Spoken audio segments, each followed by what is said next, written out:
Weekend सवालों का अंत। आपके सवाल सर श्री के जवाब। ईश्वर के गुण है आनंद, शांति। ये निर्गुण क्या है? जब वो एक्शन में आता है तो गुणों का विस्तार होता है, एक्सप्रेस होता है।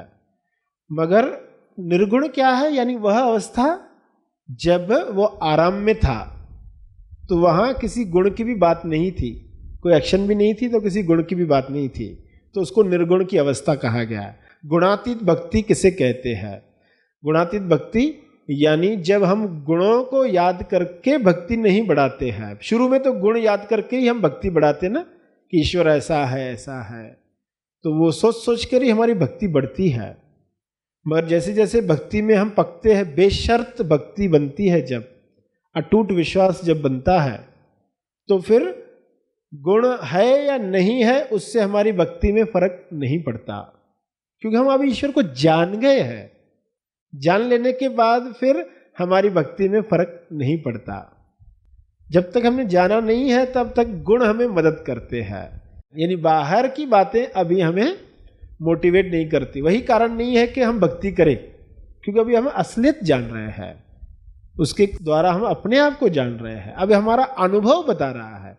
अब जिन्होंने हेल्प की, अब वो है तो है, नहीं है तो नहीं है, क्योंकि कुछ चीजें आज है कल नहीं रहेगी। गुण है वो चेंज होते रहते, या हमें लगते चेंज हुए, नहीं भी हुए हो। तो कई बार गुण हमें दिखना बंद हो जाते हैं, तो फिर क्या हमारी भक्ति खत्म हो जाए?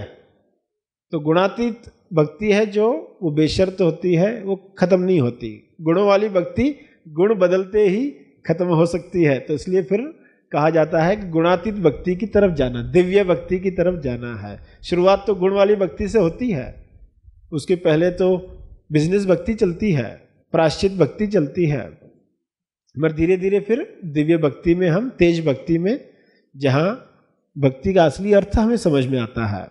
सभी को शुभेच्छा, हैप्पी थॉट्स। सर श्री कहते हैं, सत्य के सभी मार्गों की शुरुआत अलग अलग प्रकार से होती है, लेकिन सभी के अंत में एक ही समझ प्राप्त होती है। अतः समझ ही सब कुछ है, और यह समझ अपने आप में पूर्ण है। आध्यात्मिक ज्ञान प्राप्ति के लिए इस समझ का श्रवण ही पर्याप्त है। इसी समझ को उजागर कर दुख मुक्त, भय मुक्त, तनाव मुक्त और आनंदित जीवन की ओर अग्रसर होने के लिए रजिस्टर करें महा आसमानी परम ज्ञान शिविर। इस 5 दिवसीय निवासी शिविर में शिविर स्थान मनन आश्रम पुणे। रजिस्ट्रेशन और अधिक जानकारी के लिए संपर्क करें।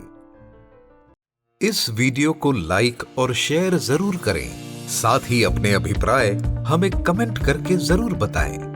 हमारे हैप्पी थॉट्स तेज ज्ञान और सर श्री तेज ज्ञान चैनल को आज ही सब्सक्राइब करें और लेटेस्ट अपडेट्स सबसे पहले पाने के लिए बेल आइकन को दबाएं। धन्यवाद।